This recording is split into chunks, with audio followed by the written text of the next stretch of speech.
Prenez une pause un instant et écoutez attentivement.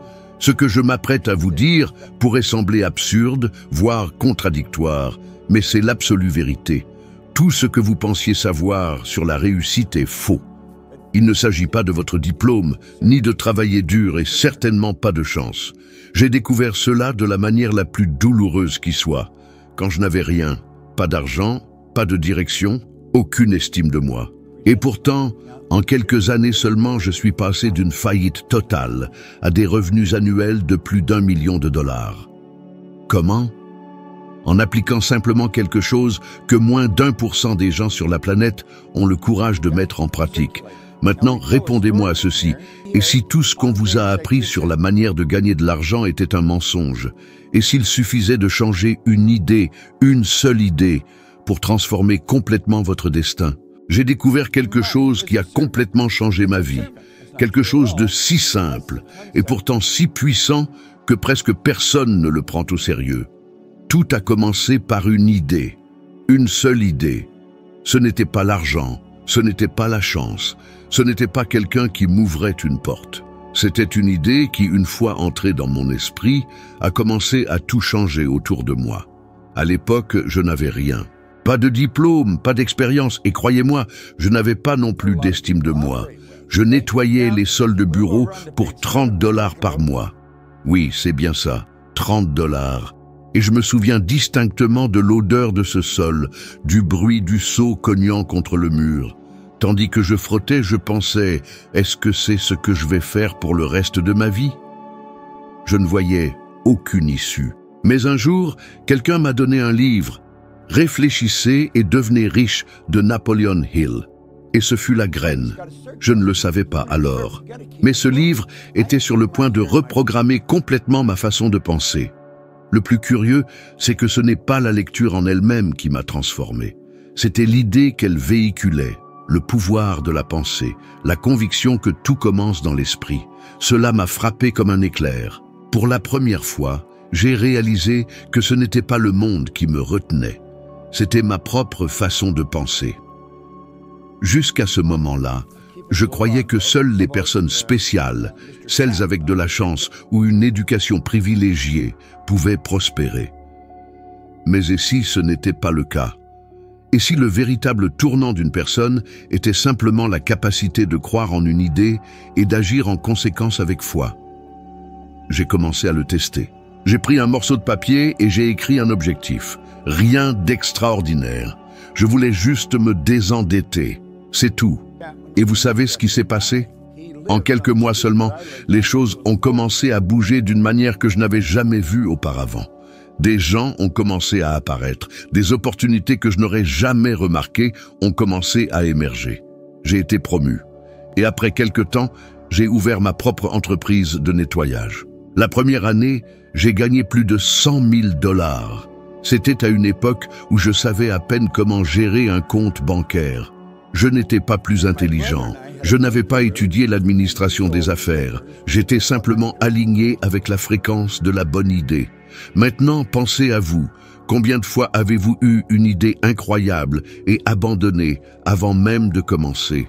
Combien de fois quelque chose en vous a dit « fonce », mais une autre voix, plus forte et plus critique, a répondu « c'est impossible ». Combien de rêves avez-vous enterrés parce que quelqu'un s'en est moqué ou parce que vous-même avez cru que vous n'étiez pas capable?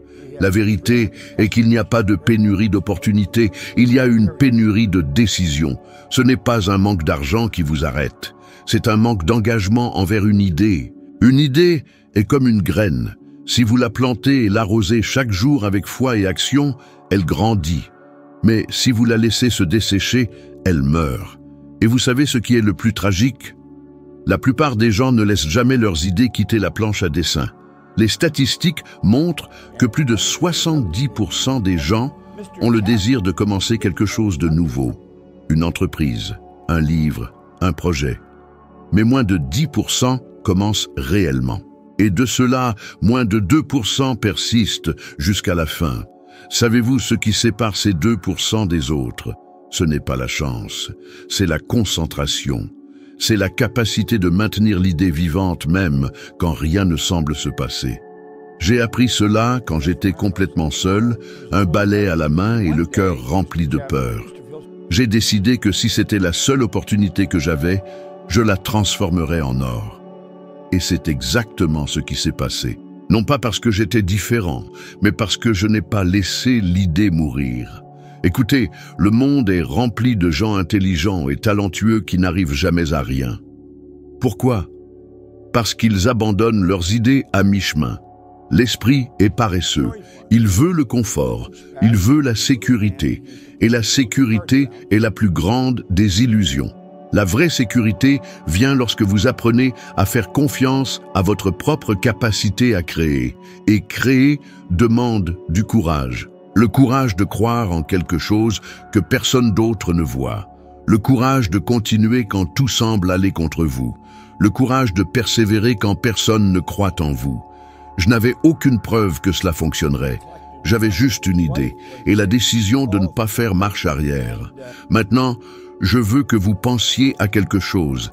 Quelle est l'idée qui vous trotte dans la tête depuis des semaines, des mois, voire des années et que vous continuez d'ignorer? Cette idée qui vous visite la nuit quand le silence prend le dessus et que vous repoussez en disant « pas maintenant ». C'est peut-être l'écriture d'un livre, c'est peut-être le lancement d'une entreprise, c'est peut-être un changement complet de carrière. Je vous le demande, que perdez-vous à essayer? Et que perdez-vous si vous n'essayez jamais? La réponse est simple, vous perdez votre vie. Vous perdez des années piégées dans une routine qui ne vous inspire pas, travaillant sur quelque chose qui ne vous rend pas heureux, simplement parce que vous avez eu peur de faire le premier pas. Je ne savais pas comment commencer, mais j'ai commencé quand même. Et c'est exactement ce qui sépare les rêveurs des réalisateurs.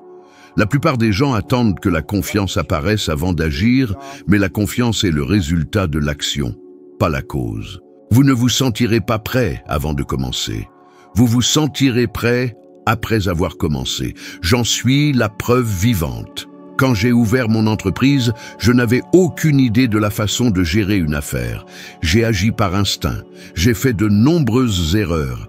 Mais chaque erreur m'a appris quelque chose de nouveau. Et plus j'agissais, plus j'obtenais de clarté. L'action crée la direction. La direction crée des résultats. Vous attirez ce qui correspond à votre vibration. C'est pourquoi lorsque vous dites « je n'ai pas d'argent », l'univers comprend que vous voulez continuer à ne pas en avoir. Lorsque vous répétez « c'est difficile », l'univers comprend que vous désirez plus de difficultés. Vous n'attirez pas ce que vous voulez, vous attirez ce que vous êtes. Et ce que vous êtes est déterminé par les idées dominantes dans votre esprit. C'est pourquoi j'ai eu besoin de changer complètement ma programmation mentale. J'ai commencé à agir, à parler et à penser comme quelqu'un qui était déjà prospère, même quand mon compte bancaire indiquait le contraire. Au début, cela semblait fou. Je me disais, je suis un homme riche, je suis un homme prospère. L'argent me parvient facilement. Et il y a eu des jours où j'avais à peine de quoi manger. Mais j'ai continué à le répéter. Parce que je savais que l'univers répond à la vibration et non à l'apparence. Et petit à petit, les circonstances ont commencé à changer. J'ai attiré de nouvelles personnes, de nouvelles idées, de nouvelles opportunités. Tout a commencé à s'articuler autour de ma nouvelle mentalité. Je ne suis pas devenu plus intelligent, je suis devenu plus conscient. La différence entre ceux qui prospèrent et ceux qui ne prospèrent pas réside dans l'endroit où ils placent leur esprit. Tandis que certains se concentrent sur ce qui manque, d'autres se concentrent sur ce qu'ils souhaitent créer. Tandis que certains voient l'argent comme un problème, d'autres le voient comme un outil d'expansion. Et ce changement de focus est ce qui transforme tout. C'est pourquoi partout où vous regardez, vous trouvez des gens avec des diplômes et des titres mais sans but. Et vous trouvez aussi des gens simples, guidés par une idée, créant des empires entiers. L'intelligence ne crée pas la richesse. La conscience le fait. Et la conscience, c'est savoir que vous êtes le point de départ de tout. Quand vous changez votre façon de penser à l'argent, l'argent change sa façon de venir à vous. Les opportunités apparaissent, non pas parce qu'elles n'existaient pas avant, mais parce que vous pouvez maintenant les voir. Votre niveau de conscience est le filtre qui définit ce que vous percevez. Quand votre esprit est bloqué dans la pénurie, Vous pouvez avoir de l'or juste devant vos yeux et ne pas le voir. J'ai appris que le vrai travail ne consiste pas à lutter pour l'argent. Il s'agit de travailler sur soi-même. Il s'agit de polir les lentilles de votre esprit jusqu'à ce que vous voyiez le monde d'une nouvelle manière. Quand vous élevez votre pensée, l'univers répond. Et c'est l'une des lois les plus précises qui existent. Vous ne pouvez recevoir que ce que vous êtes préparé à recevoir. Par conséquent, si vous voulez avoir plus, vous devez d'abord devenir plus. J'ai cessé de mesurer mon intelligence par les résultats et j'ai commencé à la mesurer par ma capacité à créer de nouvelles idées. La créativité est la forme la plus pure de l'intelligence et nous la possédons tous. Le problème est que la peur, la culpabilité et les croyances limitantes étouffent ce pouvoir. À partir du moment où vous vous en libérez, votre esprit devient un terrain fertile où de nouvelles opportunités éclosent. Pensez-y. Combien de personnes connaissez-vous qui travaillent plus dur que vous, qui sont plus intelligentes que vous, et pourtant n'ont pas la vie qu'elles désirent? Et combien ont moins de compétences, mais vivent avec liberté et abondance? La différence est intérieure. Elle réside dans la façon dont ils se voient. Les gens riches croient qu'ils méritent de prospérer. Ils ne demandent pas la permission d'être abondants. Ils le sont, tout simplement. Alors demandez-vous, que croyez-vous vraiment à propos de l'argent? Le voyez-vous comme quelque chose qui circule librement ou comme quelque chose qui doit être gagné par le sacrifice? Votre relation avec l'argent révèle votre relation avec la vie. Si vous pensez que l'argent est rare, vous vivez dans la peur. Si vous comprenez que l'argent est une énergie, vous vivez avec confiance. Il m'a fallu des années pour comprendre cela, mais aujourd'hui, je peux affirmer avec conviction, la réussite ne dépend pas de ce que vous savez, mais de la force de votre croyance, en votre pouvoir de créer. Le monde extérieur n'est qu'un reflet de ce que vous acceptez intérieurement comme vérité. Quand vous changez votre vérité, le monde change avec vous. Et c'est là que l'on comprend. Il n'a jamais été question d'intelligence, il s'agissait toujours de lucidité. Pendant longtemps, j'ai été piégé dans l'une des prisons les plus silencieuses et destructrices qu'un être humain puisse connaître, le désir de plaire aux autres. Je croyais devoir être ce que l'on attendait de moi. J'ai passé ma vie à essayer de correspondre à l'image que le monde avait forgée de ce que je devrais être. Et peu importe mes efforts, ce n'était jamais suffisant. C'était comme courir sur un tapis roulant. Je me dépensais, je transpirais, mais je restais sur place. Je souriais quand je voulais pleurer. J'acquiesçais quand je n'étais pas d'accord. Je faisais ce qui était bien pour les autres, même quand je savais au fond de moi que je me trahissais. Et cela me rongeait de l'intérieur. Je me souviens très clairement du jour où tout a commencé à changer. J'étais assis au fond d'un grand auditorium bondé, observant un homme sur scène. Il s'appelait Bill Gove. Il parlait avec une telle présence, une telle force, qu'il semblait contrôler l'air même qui l'entourait. Les gens étaient hypnotisés par chacun de ses mots. Je le regardais avec un mélange d'admiration et d'envie. Je pensais, si seulement je pouvais parler comme lui, si seulement j'avais cette assurance, tout dans ma vie serait différent. Mais au fond de moi, il y avait une peur paralysante. La peur d'être ridiculisé, la peur d'être rejeté, la peur de montrer qui j'étais vraiment et de découvrir que ce ne serait pas suffisant. Alors que je me noyais dans ces pensées, Bill a prononcé une phrase qui m'a transpercé comme une lame.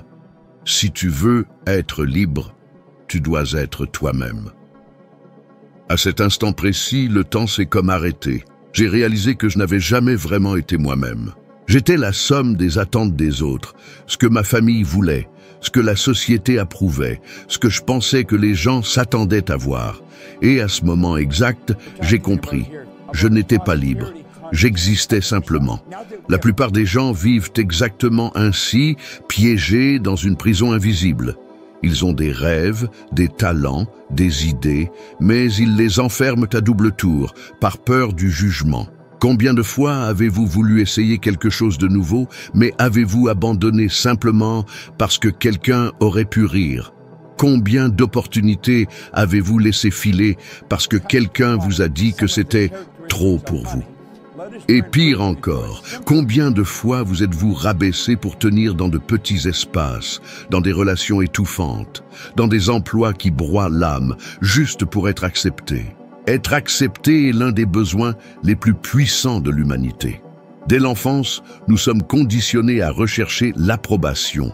Un compliment d'un professeur, un sourire d'un ami, la validation d'un chef, tout cela devient du carburant. Mais le problème, c'est que lorsque cette quête devient le centre de votre vie, vous perdez ce qu'il y a de plus précieux, votre authenticité.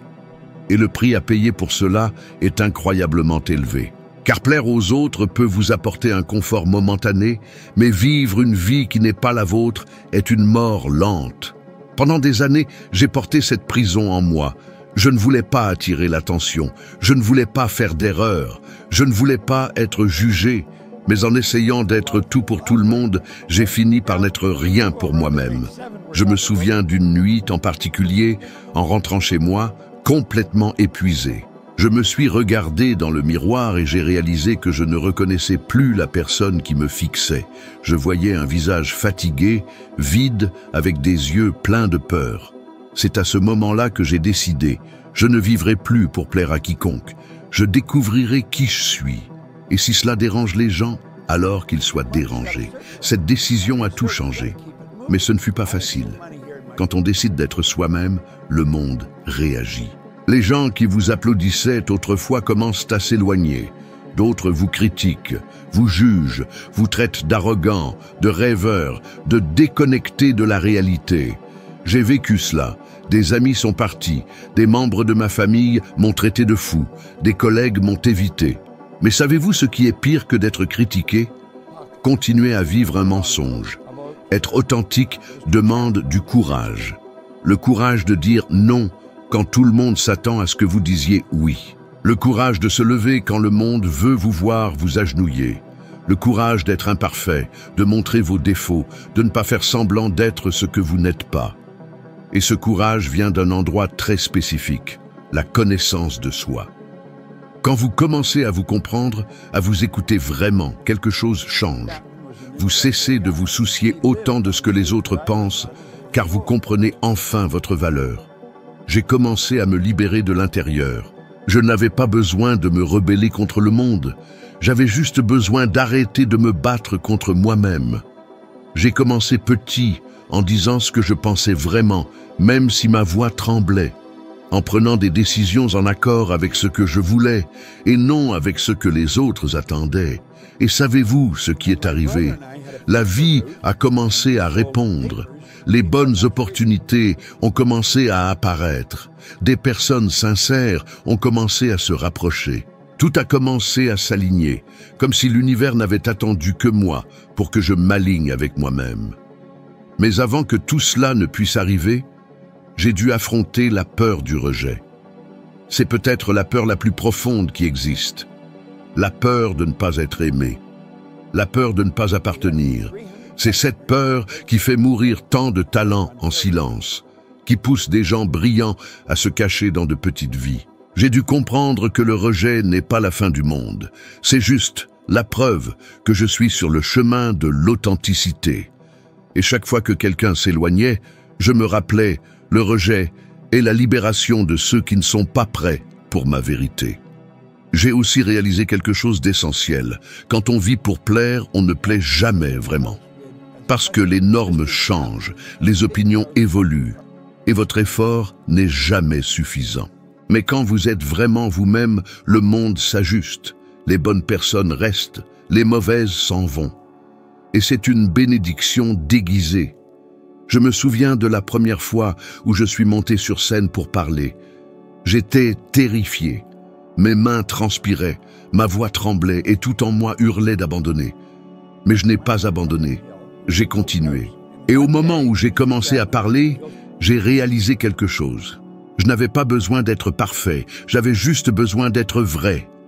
Et c'est ce qui a connecté les gens à moi, parce que la vérité a sa propre fréquence. Quand vous parlez depuis votre essence, les gens le ressentent, ils se reconnaissent en vous. C'est pourquoi être soi-même est l'acte de liberté le plus puissant qui soit. Quand on arrête d'essayer de plaire, la peur commence à perdre son emprise. Vous commencez à vivre avec plus de légèreté, plus de détermination, plus de joie. Vous découvrez que vous n'avez pas besoin d'approbation extérieure lorsque vous avez la paix intérieure, et la vie en devient le miroir. Alors, demandez-vous, dans combien de domaines de votre vie faites-vous encore semblant d'être quelqu'un que vous n'êtes pas? Combien de parties de vous sont piégées dans une tentative de maintenir la paix avec les autres tout en créant une guerre en vous-même? Parce que je vous le garantis, le prix de l'authenticité est élevé, mais le prix de vivre sans elle est insupportable. Quand j'ai finalement décidé d'être moi-même, tout a changé. J'ai cessé de vivre dans la peur et j'ai commencé à vivre avec la vérité. Et le plus curieux, c'est que lorsque vous êtes vrai, vous inspirez les autres à faire de même. La liberté est contagieuse. Et c'est ce que je veux que vous ressentiez maintenant. La liberté d'être qui vous êtes vraiment. Parce que lorsque vous vous libérez des attentes des autres, vous ne changez pas seulement votre vie. Vous changez le monde autour de vous. Pendant longtemps, le doute a été mon plus grand ennemi. Il m'a volé des opportunités, m'a empêché de grandir et a presque détruit ma confiance en moi. Je croyais que la peur était le problème, mais j'ai découvert que la peur n'est qu'un déguisement du doute. La peur apparaît quand le doute domine l'esprit. Et le doute est rusé. Il n'arrive pas en hurlant, il arrive en chuchotant. C'est cette voix qui dit « Et si ça ne marchait pas? Et si j'échouais? Et si je n'étais pas assez bon ?» Cette voix m'a retenu captif pendant des années et peut-être vous retient-elle captif maintenant. Je me souviens d'une période où j'étais si peu sûr de moi que j'évitais même de poser des questions en public. J'assistais à des séminaires, lisais des livres, écoutais des conférences, mais je ne levais jamais la main. Non pas parce que je n'avais pas de questions, mais parce que j'avais peur d'avoir l'air ridicule. Je préférais partir sans rien comprendre plutôt que de risquer d'être jugé. C'était un petit comportement, mais il reflétait un schéma profond, la peur de faire des erreurs. Le doute me faisait croire que si je montrais ma vulnérabilité, les gens me verraient comme faible. Mais la vérité est que cacher mes doutes me rendait encore plus faible. Quand j'ai commencé à travailler avec Earl Nightingale, j'ai appris quelque chose qui a complètement changé ma perspective sur la vie. Il m'a dit « Les gens sous-estiment ce qu'ils peuvent faire et surestiment ce dont les autres sont capables. » Cela m'a frappé de plein fouet, car cela décrivait exactement ce que je faisais. Je croyais que les autres avaient de quelque chose que je n'avais pas. Plus de talent, plus de chance, plus d'intelligence. Je me diminuais devant tout le monde et, sans m'en rendre compte, je nourrissais le doute comme si c'était la vérité. Et c'est là que j'ai compris. Le doute est un mensonge convaincant. Il se pare de prudence, parle comme la logique, mais en réalité, c'est la peur déguisée en bon sens.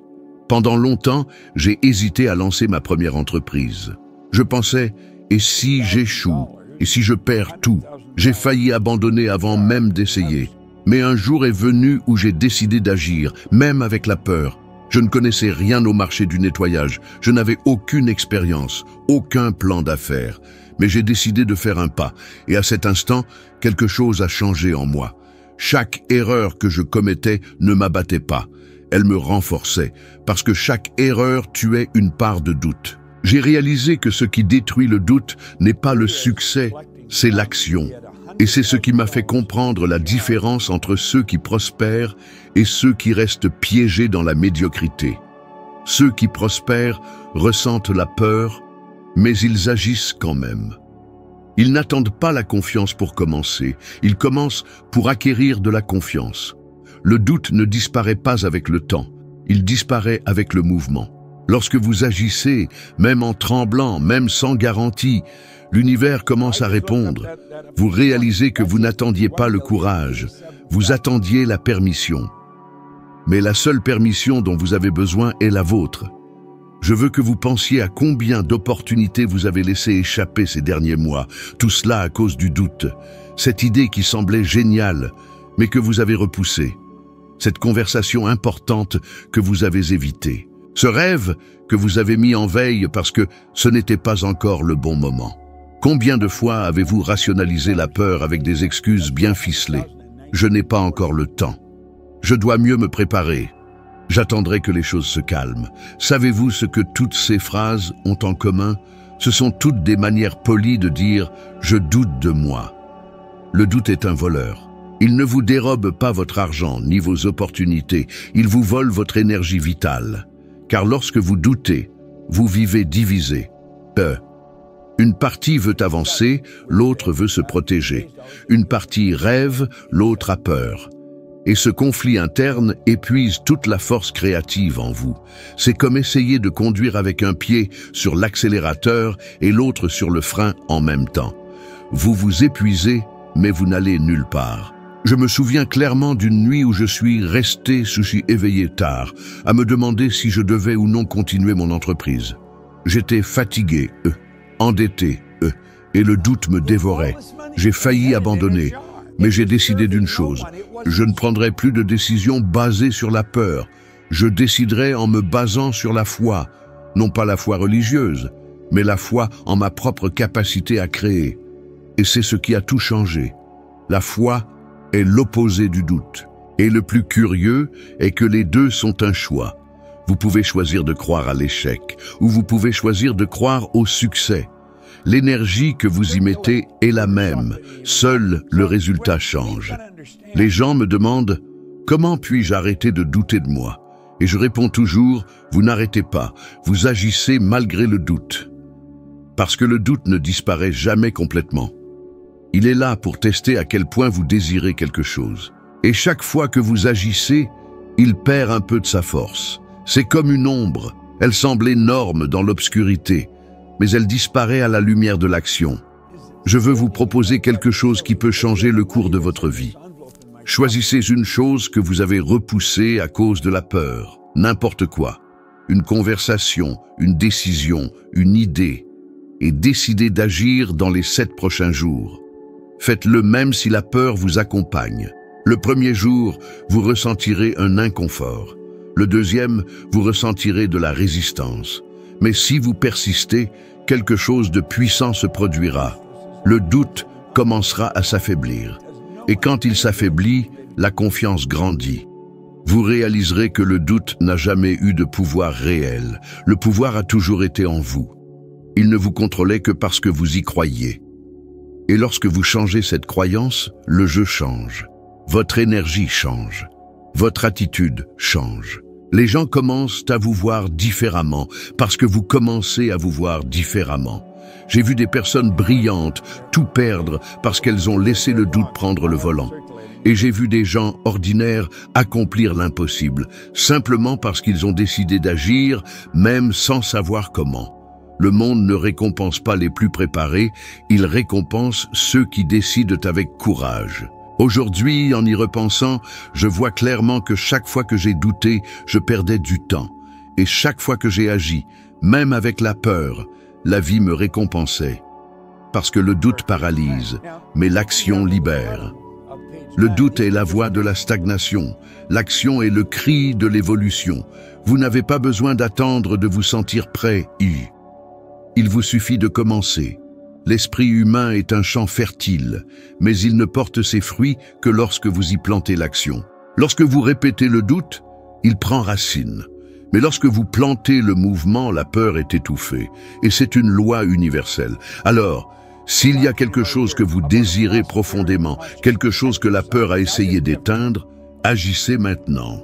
Pas demain, pas quand tout semble sûr, maintenant. Parce que la peur ne disparaît jamais avant l'action. Elle disparaît après.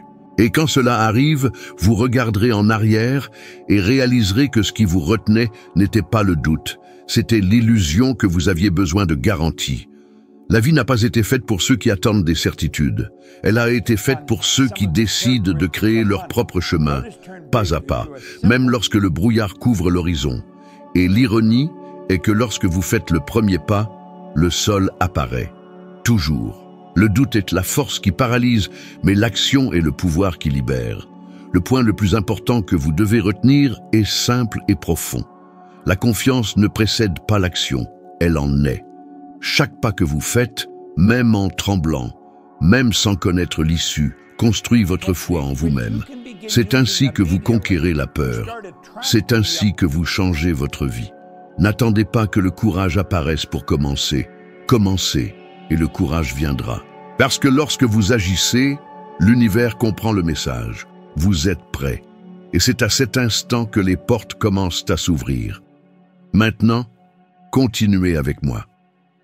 La prochaine vidéo qui apparaîtra à l'écran vous emmènera encore plus loin, vous aidant à gravir une autre marche dans votre évolution de la sagesse pour devenir 1% meilleur que vous ne l'êtes maintenant. Merci d'être là avec moi. Je vous retrouve là-bas dans la prochaine vidéo.